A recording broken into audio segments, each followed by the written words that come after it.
विधायक के लिए या तो किस तरीके से देखते हैं? मैंने ये सुना है कि इस प्रकरण में एक ठग को गिरफ्तार किया गया है। उत्तराखंड पुलिस ने एक ठग को गिरफ्तार किया है।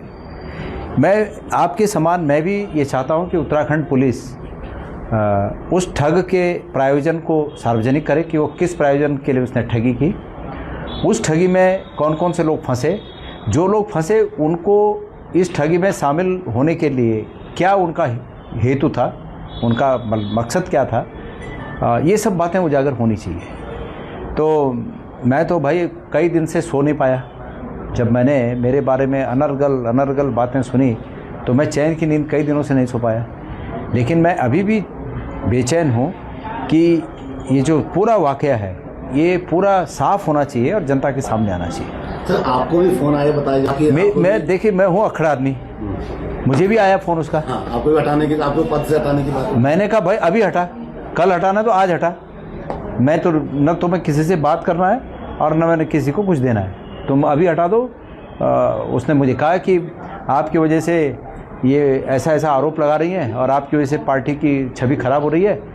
और मैंने कहा अभी हटा दो भाई, मुझे कोई दिक्कत नहीं। मैंने कहा मैं पार्टी के साथ हूँ, पार्टी का कार्यकर्ता हूँ और हट के भी इतना ही काम करूँगा जितना अभी हूँ। मैंने ये कहा, तो हम नहीं फंसे। तो पैसे की कुछ बात हुई सर? आपको विश्वास हुआ जैसे आपके पास फोन आएगा? भाई मुझे भी हुआ विश्वास। उसको उसमें बताने में क्या है, मुझे भी ये विश्वास हुआ। पर जब उन्होंने किसी दूसरे का नाम लिया कि उनके साथ सेटलमेंट कर लेते हैं, तब मुझे थोड़ा शक हुआ कि यार इतने बड़े जगह से कोई सेटलमेंट की बात करता है, एक्शन की बात कर सकता है कि आपने गलत किया है, आपके खिलाफ एक्शन तक तो मुझे लगा कि भाई ठीक है एक्शन होगा। मैं अपनी तरफ से साफ था, लेकिन कोई मेरे खिलाफ अगर एक्शन होता है तो ठीक है, उसको मैं स्वीकार कर लूँगा। लेकिन जब सेटलमेंट की बात हुई तो मुझे शक हुआ और मैंने कहा कि मैं कोई सेटलमेंट नहीं करूँगा, मैं कोई बात नहीं करूँगा, मैं कोई गिल्टी नहीं हूँ, मैंने कोई अपराध नहीं किया है और जो करना है आप लोग को कर दो। तो उन्होंने फ़ोन काट दिया कि हम आधे घंटे में कर रहे हैं। मतलब ऐसा लगा कि मैं फिर कॉल बैक करूं कि अब मत करो। मैंने कहा आधे घंटे नहीं, 5 मिनट में कर दो। अध्यक्ष जी, अब तक इस प्रकरण में से विभिन्न तरह से लोग ये सूचना दे रहे थे कि कुछ लोग एक साजिश मेरे खिलाफ कर रहे हैं। और पहले 16 तारीख की बात आई, फिर उसके बाद 28-29 तारीख की बात आई कि कुछ ऐसा करने वाले हैं। मैं सोच नहीं पा रहा था कि क्या ऐसा है कि मतलब ऐसा कर रहे थे कि मेरे कोई बात बाहर आने वाली है क्या। मैंने कहा कुछ मेरी ज़िंदगी में ऐसा कुछ है ही नहीं कि मेरी कोई बात बाहर आए, क्या आएगी, मैं समझ ही नहीं पा रहा था। लेकिन वो यही बात थी और ख़ास करके ये हरिद्वार में मैंने सुना।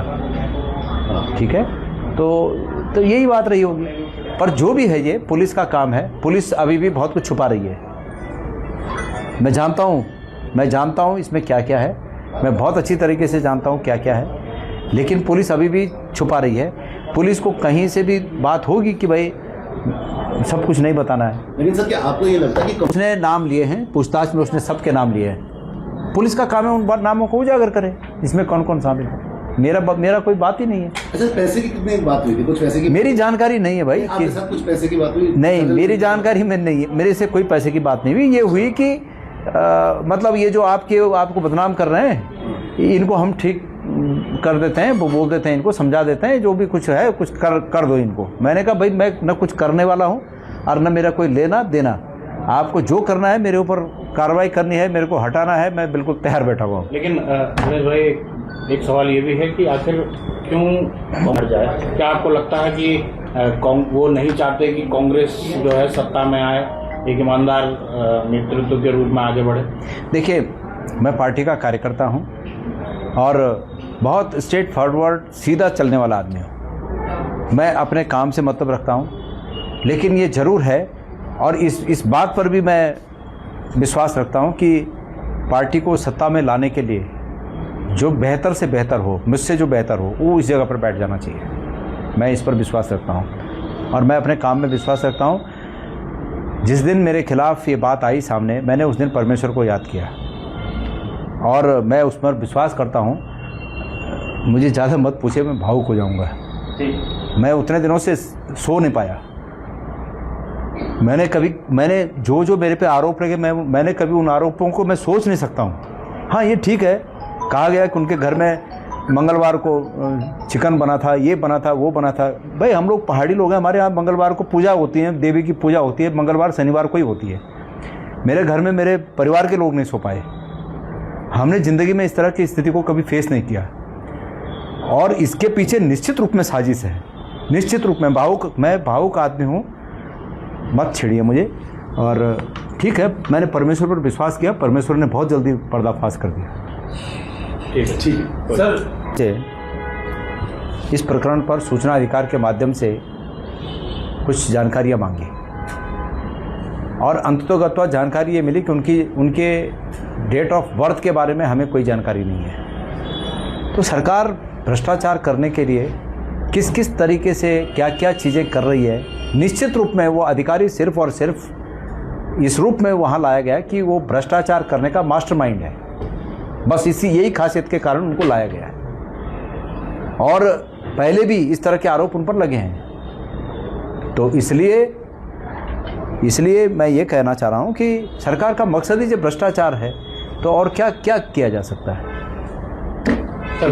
चलने पर आ रही हैं गढ़वाल मंडल के पौड़ी जिला, रुद्रप्रयाग जिला, चमोली जिला और टिहरी जिले में कांग्रेस कार्यकर्ता और पदाधिकारियों के साथ वो बैठक करेंगी और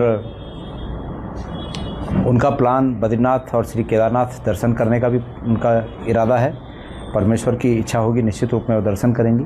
हम सब लोग उनके आने की और उनके कार्यक्रमों की तैयारियों में लगे हैं। पूरे कांग्रेस के लोग इस तैयारी में लगे हैं। उनके आने से कांग्रेस के कार्यकर्ताओं में ऊर्जा का संचार होगा। इससे पहले जो उनका कार्यक्रम था वो भी बहुत कांग्रेस पार्टी के और मजबूत करने की दिशा में एक बड़ा कदम था। इसके आगे वो टिहरी वाले इलाके में, उत्तरकाशी वाले इलाके में और कुमाऊं के पहाड़ी ज़िलों में दौरा करेंगी और उनके 2 दौरे इसके बाद बाकी हैं जो करेंगे आगे। कल कहाँ से शुरू होगा? कल शाम को तो उन्होंने सिर्फ आना है और उसके बाद सबसे पहला कार्यक्रम उनका श्रीनगर में है। पौड़ी जिला की कांग्रेस कमेटी की बैठक श्रीनगर में आयोजित की गई है। सबसे पहला कार्यक्रम उनका परसों 11 बजे श्रीनगर में है। Thank you. धन्यवाद।